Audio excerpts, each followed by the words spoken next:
나의 하나님을 또다시 찬양하련다. 아멘. 지금 이 시간 요한계시록 10장, 11장, 시편 43편을 읽었습니다. 오늘 그중에 묵상을 나눌 본문은 요한계시록 11장 11절에서 14절 부분입니다. 요한계시록 11장 이 부분은 죽임을 당했던 두 증인에 대한 이야기가 나옵니다. 근데 이 죽음을 당했던 이 두 증인이 하나님의 생기로 다시 살아나 하늘로 올라가고 그 이후에 큰 지진과 이 심판이 일어나는 것들이 오늘 본문에 나와 있습니다. 이 장면이 우리에게 말하는 것이 무엇인가? 이 두 증인이 어떤 사람인지에 대해서는 우리 정확히 알 수는 없습니다. 하지만 11장에 나오는 이 내용들을 통해서 그 정보를 가지고 이 사람들이 아마 어디에서 활동을 했고 그리고 특별히 하나님의 말씀을 증언했던 사람들이라는 것은 우리가 알 수가 있습니다. 하나님의 말씀을 증언하다 이들은 죽임을 당했습니다.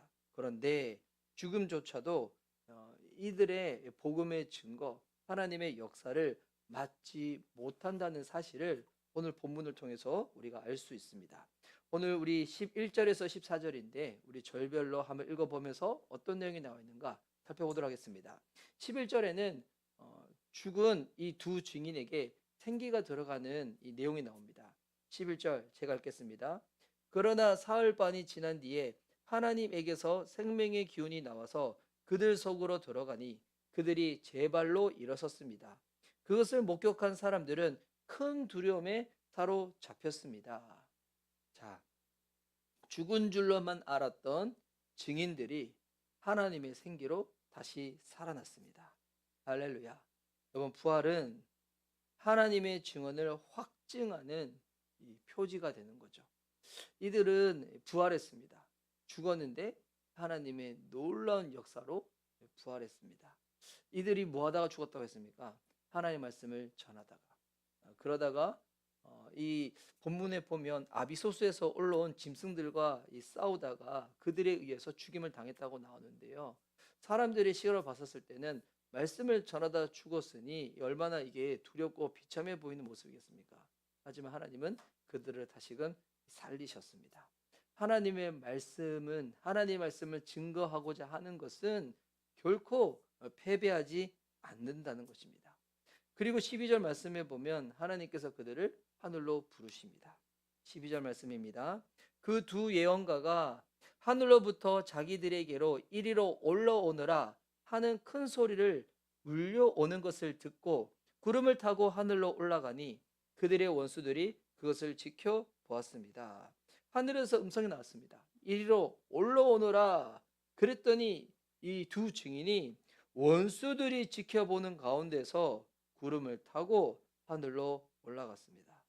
와, 여러분, 이렇게 하나님은 하나님의 말씀을 증언하는 사람들을 이렇게 공개적으로 높이시는 거죠. 예. 우리가 이 땅에 주님께서 우리에게 허락하신 말씀들이 있습니다. 사명이 있습니다. 그것을 때때로 전하기도 하고 살아내기도 하고 연약한 가운데서도 순종하고자 우리가 그렇게 발버둥치며 나아갈 때 우리가 하는 이것이 과연 어떠한 능력이 있는가, 열매가 맺어져 있는가, 어떨 때는 사람들이 관심도 없고 비방하기도 하고 아무런 열매가 없을 때 자책하기도 하고 절망하기도 하지 않습니까? 근데 하나님이 이 말씀을 통하여 우리에게 정말 놀라운 위로를 주시죠. 하나님이 공개적으로 주의 말씀을 증언했던 이 두 증인을, 두 예언가를 이렇게 다 높이시는 겁니다. 누구 앞에서?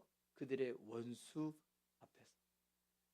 그 말씀을 붙잡고 순종하며 복음을 증거하려고 살아가려고 애쓰는 분들이 오늘 이 시간을 보고 계시다면 여러분 이 말씀을 통하여 위로받으시기 바랍니다. 하나님이 여러분을 기억하십니다. 여러분을 보호하십니다. 여러분을 존귀케 하실 것입니다. 13절에서는 그 두 증인이 이제 하늘로 올라가고 난 다음에 이 땅에 어떤 일이 벌어지는지, 이 지진이 일어나고 그런 초자연적인 현상이 일어나는데요. 보시기 바랍니다. 13절. 바로 그때 큰 지진이 일어나서 그 도시의 10분의 1이 무너졌는데 그 지진으로 사람이 7,000명이나 죽었습니다. 그리고 살아남은 사람은 두려움에 쌓여서 하늘에 계신 하나님께 영광을 돌렸습니다. 큰 지진이 나서 성의 10분의 1이 무너졌다는 겁니다. 그리고 많은 사람들이 죽었고 살아남은 사람들조차도 두려워했고, 근데 두려운 것으로 끝나지 않고 그들이 어떻게 했다는 겁니까? 하나님께 영광을 돌렸다는 것입니다. 지진이 있었는데 그 이후에 회개하는 자들이 생겨난 거죠. 여러분, 심판은 단순히 파괴로 끝나지 않습니다. 하나님이 왜 우리를 징계하시는가? 왜 우리 가운데 심판을 주시는가? 하나님의 본심의 마음은 그들이 뉘우쳐 주님께로 돌아오기를 원하시는 것입니다. 모든 심판은 회개의 기회를 동반하는 것입니다. 우리의 삶 가운데 우리가 주의 뜻대로 살지 않고 죄를 짓다가 당하는 그런 아픔, 고통들이 있습니다. 여러분, 그때에 원망하거나 불평하거나 하지 마시고 주님께로 돌아오시기 바랍니다. 회개하시기 바랍니다. 여러분, 고난을 낭비하지 맙시다.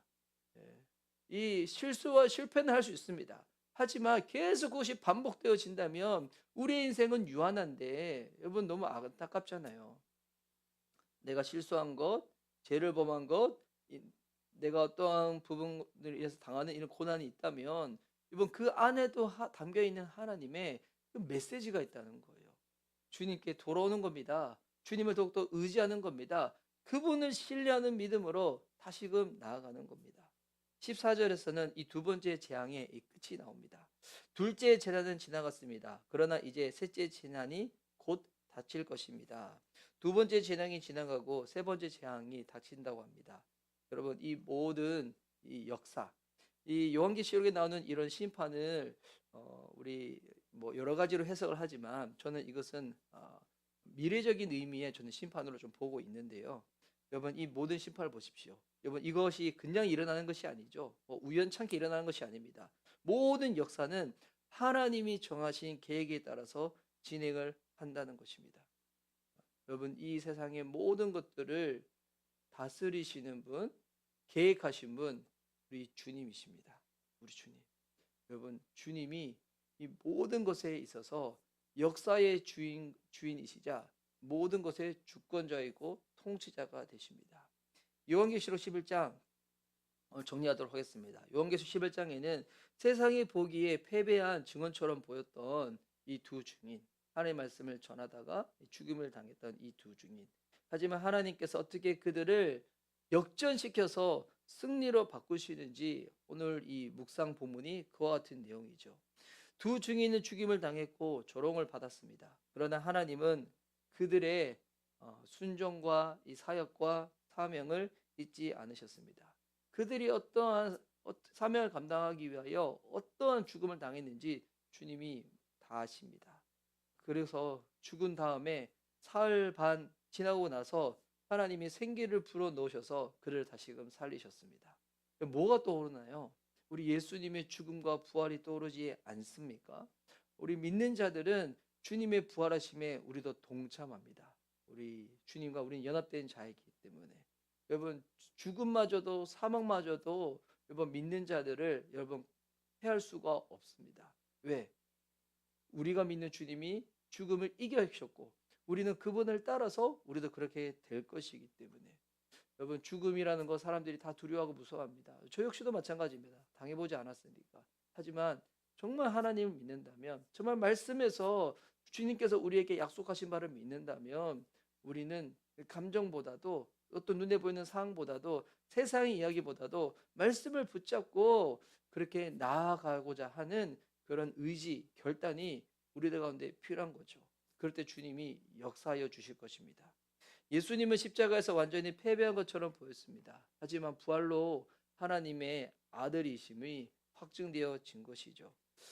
그리고 그분의 역사는, 그분의 그 사명은, 그분이 우리에게 맡기신 지상 대명령은 이 땅에 남은 제자들을 통하여, 교회들을 통하여 지금도 계속되어지고 있습니다. 여러분, 그래서 교회는 제자 공동체입니다. 제자 공동체. 신앙의 정도에 따라서 약한 사람도 있고 성숙한 사람도 있지만 여러분, 누군가의 복음을 전해서 그 복음을 듣고 내가 믿음으로 구원에 이르고 하나님 자녀가 되었다면 여러분, 그때부터 제자도는 시작되어지는 것입니다. 그렇게 우리가 어린아이 신앙으로 젖을 먹는 신앙 정도로 만족해서는 안 됩니다. 신앙이 성장해야 됩니다. 건강한 것은 반드시 성장합니다. 신앙의 성장이 없으면 여러분 그것은 나중에 큰 문제를 일으키게 됩니다. 교회 안에서 일어나는 여러 가지 갈등과 어려움들도 보시면 여러분 결과적으로는 이게 영적인 공격도 있지만 성장해야 될 사람이 성장하지 않을 때 그렇게 문제가 발생하게 됩니다. 하나님이 우리에게 주님의 복음을 전하라고, 그래서 제자를 삼으라고 그 사명을 주셨습니다. 여러분 이 사명을 붙잡고 나아가는 저와 여러분, 우리도 어려움이 있고 조롱이 있고 쉽지 않지만 하나님은 우리를 기억하시고 그와 같은 자들 가운데 하나님께서 주님의 놀라운 일하심으로 함께하여 주신다는 것입니다. 그래서 복음은 우리에게 말합니다. 하나님의 증언은 잠시 침묵하는 것처럼 보여도 결코 사라지지 않습니다. 하나님은 자신의 증인들을 기억하시고 그들과 함께 하시고 그들을 살리시고 때가 되면 높이십니다. 여러분 주님의 그 일하신 가운데 함께 동참하여 나아갈 수 있는 저와 여러분, 우리 미션 리바이벌 교회가 됐으면 좋겠습니다. 여러분의 삶의 중심은 무엇입니까? 여러분 무엇을 하다가 여러분의 삶의 끝을 맞이하고 싶습니까? 하나님이 우리를 주의 제자로 부르셨습니다. 우리 각자에게 주신 은사는 그 사명을 감당하라고 주신 은사입니다. 여러분 세상이 헛된 것 가운데 마음 빼앗기지 마시고, 여러분 말씀을 벗어나는 엉뚱한 짓 하지 마시고 말씀 안에서 주의 뜻 가운데 그렇게 나아가 살아가는 저와 여러분 될 수 있기를 예수님의 이름으로 축복합니다. 아멘. 이 시간 기도 막 틀고 기도하는 시간 갖도록 하겠습니다.